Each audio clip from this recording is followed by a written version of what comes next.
ಅಂಗನವಾಡಿ ಕೆಲಸ ಮಾಡುತ್ತೇವೆ, ಅನ್ಯ ಇಲಾಖೆ ಕೆಲಸ ಬೇಡವೇ ಬೇಡ.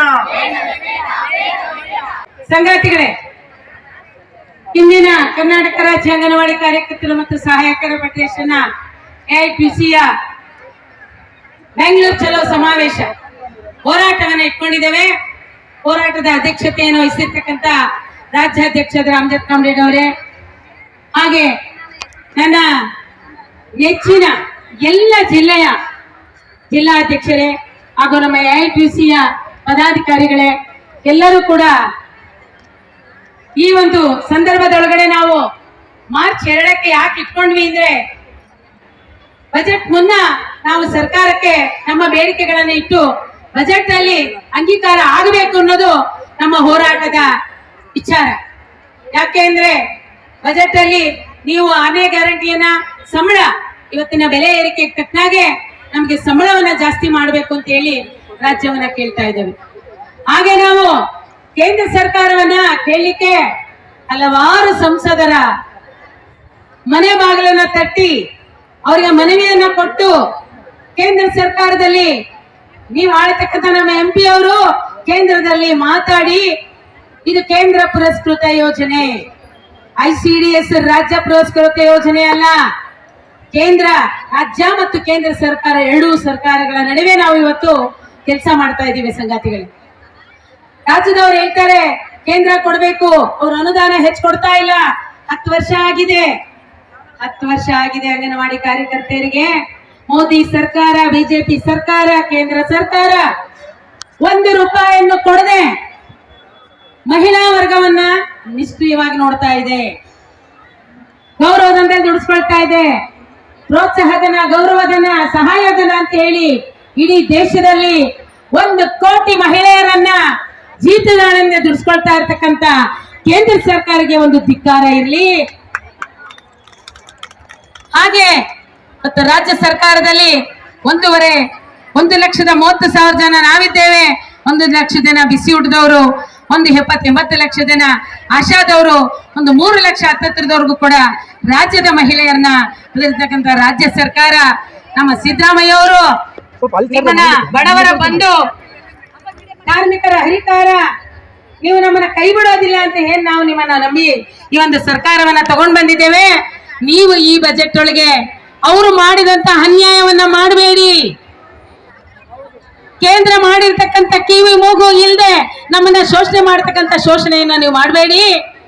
ನೀವಾದ್ರೂ ಈ ಬಜೆಟ್ ಒಳಗಡೆ ನಮ್ಗೆ ನಿಮ್ಮ ಅಧಿನಾಯಕಿ ಕೊಟ್ಟಂತಹ 6ನೇ ಗ್ಯಾರಂಟಿಯನ್ನ, ಒಬ್ಬ ಮಹಿಳೆ ಕೊಟ್ಟಂತ 6ನೇ ಗ್ಯಾರಂಟಿಯನ್ನ ಜಾರಿ ಮಾಡಿ ಹೆಗ್ಗಳಿಕೆಯನ್ನ ತಗೊಳ್ಳಿ. ಈ ಬಡವರು ಏನ್ ಕಾರ್ಯಕರ್ತೆಯರಿದ್ದಾರೆ, ಸಹಾಯಕಿಯರಿದ್ದಾರೆ, 7,500ದಲ್ಲಿ ಹೇಗೆ ಸ್ವಾಮಿ ಜೀವನ ಮಾಡ್ತಾರೆ? ಎಷ್ಟು ಬೆಲೆ ಏರಿಕೆ ಇದೆ. ಇಲ್ಲಿ ನಮ್ಮನ್ನು ಯಾರನ್ನು ತಗೊಂಡಿದ್ದೀರಿ? ಮಹಿಳೆಯರು, ವಿಧವೆಯರನ್ನ ಬನ್ನಿ, ಪರಿತ್ಯಕ್ತೆಯರಿದ್ದಾರೆ, ಬಡವರಿದ್ದಾರೆ, ಗಂಡನಿಂದ ಶೋಷಿತರಾದವರು, ಕುಡುಕರು, ಇವೆಲ್ಲ ಜೊತೆ ತನ್ನ ಮಕ್ಕಳನ್ನ ಜೀವನ ಮಾಡ್ಲಿಕ್ಕೆ, ಅವ್ರನ್ನ ಓದಿಸ್ಲಿಕ್ಕೆ, ಜೀವನ ಸಾಗಿಸ್ಲಿಕ್ಕೆ ಕಷ್ಟ ಆಗ್ತಾ ಇದೆಯಲ್ಲ.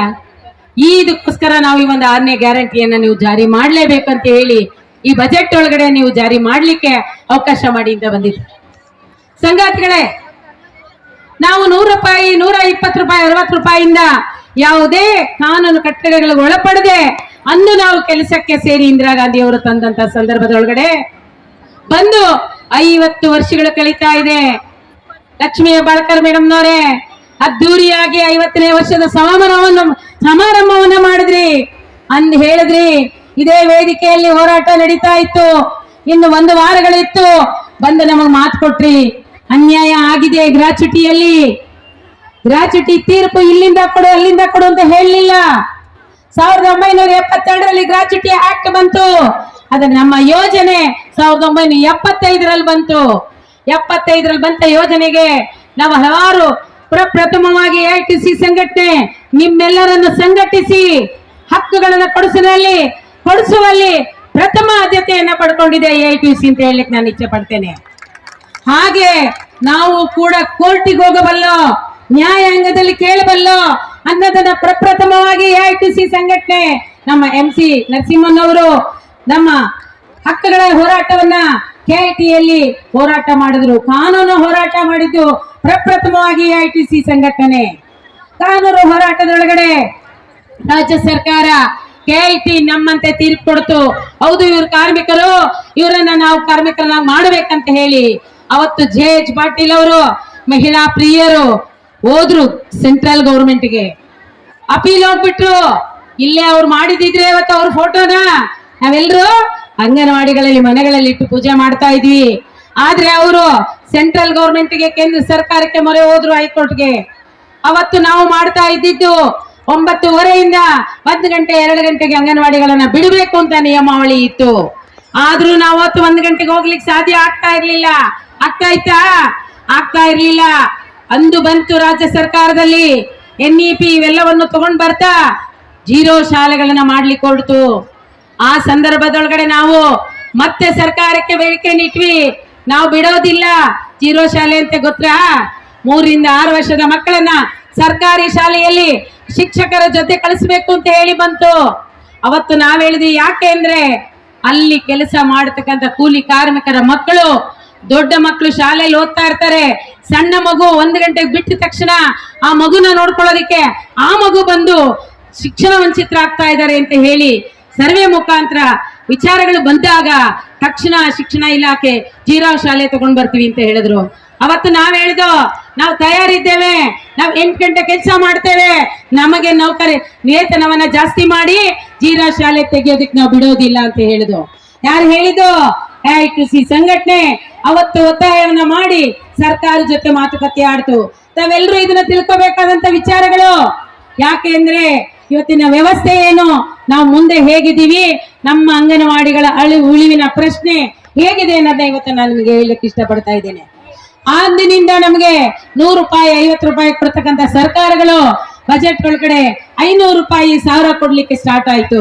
ಯಾಕೆಂದ್ರೆ ನಾವು 4 ಗಂಟೆವರೆಗೂ ಕೆಲಸ ಮಾಡ್ತೇವೆ ಅಂತ ಹೇಳಿ. ಆದ್ರೆ ಸುಪ್ರೀಂ ಕೋರ್ಟ್ಗೆ ಅಲ್ಲಿ ಕೂಡ ಸಂಘಟನಾಕಾರರ ಹೋರಾಟಕ್ಕೆ ಹೋಗಿದ್ರಿಂದ ಆ ಒಂದು ಸುಪ್ರೀಂ ಕೋರ್ಟ್ ಏನ್ ಕೊಡ್ತು, ಇಲ್ಲ ಇವರು 8 ಗಂಟೆ ಕೆಲಸ ಮಾಡ್ತಾ ಇದ್ದಾರೆ. ಹಲವಾರು ಜಿಲ್ಲೆಗಳಲ್ಲಿ ಇವತ್ತು ಆಂಧ್ರ ಆಗಿರ್ಬೋದು, ತೆಲಂಗಾಣ, ನಮ್ಮ ದಕ್ಷಿಣ ಭಾರತದ ರಾಜ್ಯಗಳಲ್ಲಿ ಸ್ವಲ್ಪ ರಾಜ್ಯ ಸರ್ಕಾರಗಳು ಜಾಸ್ತಿ ಮಾಡಿವೆ. ಬಿಟ್ರೆ ಇಡೀ ದೇಶದೊಳಗಡೆ 4500 ರೂಪಾಯಿಯಲ್ಲಿ ಸಂಗಾತಿಗಳೇ, ಅದರಲ್ಲೂ ಕೂಡ ರಾಜ್ಯ ಮತ್ತು ಕೇಂದ್ರದ ಪಾಲಿದೆ. ಬರೀ ಕೇಂದ್ರ ಸರ್ಕಾರ ಇವತ್ತು 4.5 ಅಂದ್ರೆ ಅಲ್ಲ, ಬರೀ 2500 ರೂಪಾಯಿಯಲ್ಲಿ ಕೇಂದ್ರ ಕೊಡ್ತಾ ಇದೆ, ಇನ್ನು 2000 ರೂಪಾಯಿನ ರಾಜ್ಯದಿದೆ. ಈ ರೀತಿ ಕೇಂದ್ರ ಸರ್ಕಾರ ನಮ್ಮನ್ನ ದುಡಿಸ್ಕೊಳ್ತಾ ಇದೆ. ಅದರಿಂದ ನಾವು ಇಡೀ ದೇಶದೊಳಗಡೆ, ಮೊನ್ನೆ ಕೂಡ ಇಡೀ ದೇಶದ ಅಂಗನವಾಡಿ ಸಂಘಟನೆ ಇದು. ಇಲ್ಲೆಲ್ಲೋ ರಾಜ್ಯದಲ್ಲಿ ಇಲ್ಲಿ ರಿಜಿಸ್ಟ್ರೇಷನ್ ಮಾಡ್ಕೊಂಡಿದ್ದಲ್ಲ. 1920 ಎಐಟಿಸಿ ಹುಟ್ಟಿದಂದಿನಿಂದ ಇಡೀ ಕಾರ್ಮಿಕ ವರ್ಗವನ್ನ ಸಂಘಟನೆ ಮಾಡಿ ಅವರಿಗೆ ಹಕ್ಕು ಕೊಡಿಸಂತ ನಿಟ್ಟಿನೊಳಗಡೆ ದೇಶ ವಿದೇಶಗಳಲ್ಲಿ ಇರ್ತಕ್ಕಂಥ ಎಐಟಿಸಿ ಸಂಘಟನೆ ಇದು. ಅಂತ ಒಳಗಡೆ ನಾವೆಲ್ಲರೂ ಕೂಡ ಕಾರ್ಯಕರ್ತರಾಗಿ ಕೆಲಸ ಮಾಡ್ತಾ ಇದೀವಿ ಅಂದ್ರೆ ಇದು ನಾವು ಅಭಿನಂದಿಸಲೇಬೇಕಾಗತ್ತೆ ಸಂಗಾತಿಗಳೇ. ಹಾಗಾಗಿ ಏನಾಗ್ತಾ ಇದೆ, ಕೇಂದ್ರ ಸರ್ಕಾರದಲ್ಲೂ ಕೂಡ ನಾವು ಒತ್ತಾಯವನ್ನ ತಗೊಂಡು ಬಂದಿದ್ದೇವೆ. ಕೇಂದ್ರದಲ್ಲಿ ಆಗ್ಬೇಕಾಗಿರೋದು ನಮ್ಮನ್ನ 50 ವರ್ಷ ಆದ್ರೂ ನಮ್ಮನ್ನ ಪರ್ಮನೆಂಟ್ ಮಾಡ್ಲಿಲ್ಲ, ನಮ್ಗೆ ನಿವೃತ್ತಿ ವೇತನ ಕೊಡ್ತಾ ಇಲ್ಲ. ಗಟ್ಟಿ ಇರೋವಾಗ ನಮ್ಮನ್ನ ದುಡಿಸ್ಕೊಂಡು ಕಳಿಸ್ತಾ ಇದ್ದೀರಿ ಸ್ವಾಮಿ. ಮನೆಗೆ ಹೋದಾಗ ಪೆನ್ಷನ್ ಕೊಡಿ ಅಂತ ಇವತ್ತಿಗೂ ಕೂಡ ನಾವು ಕೇಳ್ತಾ ಇದ್ದೇವೆ. ಇವತ್ತು ರಾಜ್ಯ ಸರ್ಕಾರ ಹೇಳ್ತಾ ಇದೆ, ಇದು ಕೇಂದ್ರ ಸರ್ಕಾರ, ನೀವ್ ಅಲ್ಲಿ ಮಾತಾಡ್ಬೇಕು, ಅವ್ರನ್ನ ಕೇಳ್ಬೇಕು ಅಂತ ಇದೆ. ಇವತ್ತು ನಾವೇನೋ ಸಂಬಳ ಕೇಳ್ತೀವಿ, ಅವ್ರು 1 ರೂಪಾಯಿ ಕೊಟ್ಟಿಲ್ಲ, ನೀವು ಅವ್ರ ಹತ್ರ ಕೇಳಿ ಅಂತ ಇದ್ದಾರೆ. ಎಲ್ಲವನ್ನು ಕೂಡ ನಾವು ಇವತ್ತು ಅಲ್ಲಿನೂ ಕೂಡ ಹೋರಾಟಕ್ಕೆ ತಯಾರಿ ನಡೆಸಿದ್ದೇವೆ. ಅಲ್ಲಿ ಇಡೀ ರಾಜ್ಯದ ದೇಶದ ಎಲ್ಲ ರಾಜ್ಯದವರು ಕೂಡ ಸಭೆಯನ್ನ ಮಾಡಿ ಅಲ್ಲಿ ಎಲ್ಲ ಬೇಡಿಕೆಗಳನ್ನ ತಗೊಂಡು ಇವತ್ತೇನು FRS ಟೆಕ್ನಾಲಜಿ, ಮೋದಿ ಅಣ್ಣ ಟೆಕ್ನಾಲಜಿ ತಂದಿದ್ಯಲ್ಲ ಅಣ್ಣ, ಟೆಕ್ನಾಲಜಿ ತಕ್ಕನಾಗಿ ಊಟ ತಿಂಡಿ ಮಾಡ್ಕೊಂಡು ಜೀವನ ಮಾಡ್ಲಿಕ್ಕೆ ಕೂಲಿ ಕೊಡ್ಬೇಕು ಅಂತ ಅನಿಸ್ತಾ ಇಲ್ವಣ್ಣ? ಎಲ್ಲ ಹೇಳ್ತಿರ್ತಾರೆ ಪಾಪ ಸನ್ಯಾಸಿ, ಸಂಸಾರ ಇಲ್ಲ, ಮಕ್ಳು ಮರಿ ಇದ್ರೆ ಹೆಂಗೆ ಅಂತ ಗೊತ್ತಿರ್ತಿತ್ತು, ಅಂತವ್ರನ್ನ ನಾವು ಕೂರ್ಸ್ಬಿಟ್ಟಿದೀವ. ಅಪ್ಪ ನನ್ಗೆ ತಂದ್ಕೊಡು ಅಂತ ಕೇಳೋ ಮಕ್ಳಿಲ್ಲ, ಮತ್ತೇನ್ ಮಾಡ್ಬೇಕು, ನನ್ ಮಕ್ಳಿಗೆ ಏನೋದಿಲ್ಲ ಅಂತವ್ರನ್ನ ಕೂರ್ಸಿ ಮಕ್ಳು ಮರಿ ಇರೋ ನಾವು ಏನ್ ಕಷ್ಟ ಪಡ್ತಾ ಇದೀವಿ ಅಂತ ತಿಳ್ಕೊಳಕ್ ಆಗದೆ ಇರುವಂತ ಮೋದಿಯವರು, ಅನ್ನಪೂರ್ಣಾದೇವಿಯವರು ಇದ್ದಾರೆ ಮಕ್ಳೆಲ್ಲ. ಆದ್ರೂ ಆ ಅಮ್ಮನಿಗೆ ನಾವ್ ಯಾಕೆ ಕಾಣಿಸ್ತಾ ಇಲ್ವೋ ಗೊತ್ತಾಗ್ತಾ ಇಲ್ಲ. ಹೌದಲ್ವಾ? ಯಾಕೆ ಕಾಣಿಸ್ತಾ ಇಲ್ಲ? ನೀವು ತಿನ್ನೋ ಅನ್ನನೇ ನಾವು ತಿಂತಾ ಇದೀವಿ. ನೀವು ಉಡೋ ಬಟ್ಟೆನೆ ನಾವು ಕುಡಿತೀವಿ, ನೀವು ಕುಡಿಯೋ ನೀರೇ ನಾವು ಕುಡಿತಾ ಇದ್ದೀವಿ. ನಿಮಗಿರೋ ಲಕ್ಷಾಂತರ ರೂಪಾಯಿ ಸಂಬಳ ತಗೊಂಡು ಜೀವನ ಮಾಡ್ಲಿಕ್ಕೆ ಆಗ್ತಾ ಇಲ್ಲ. ನಿಮ್ಮ ನಾಯಿ ನರಿಗಳಿಗೆ ಕೊಡ್ತಾ ಇರ್ತಕ್ಕಂಥ ಸಂಬಳವನ್ನ ಸಾಕ್ತಿರಲ್ಲ, ಅದಕ್ಕೆ ಖರ್ಚು ಮಾಡೋ ಸಂಬಳನ ಈ ಕಾರ್ಮಿಕ ವರ್ಗ ಕೊಡದೆ ಶೋಷಣೆ ಮಾಡ್ತಾ ಇದೆಯಲ್ಲ.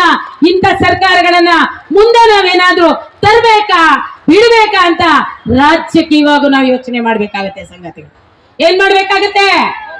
ರಾಜಕೀಯವಾಗಿ ಯೋಚನೆ ಮಾಡ್ಬೇಕಾಗತ್ತೆ.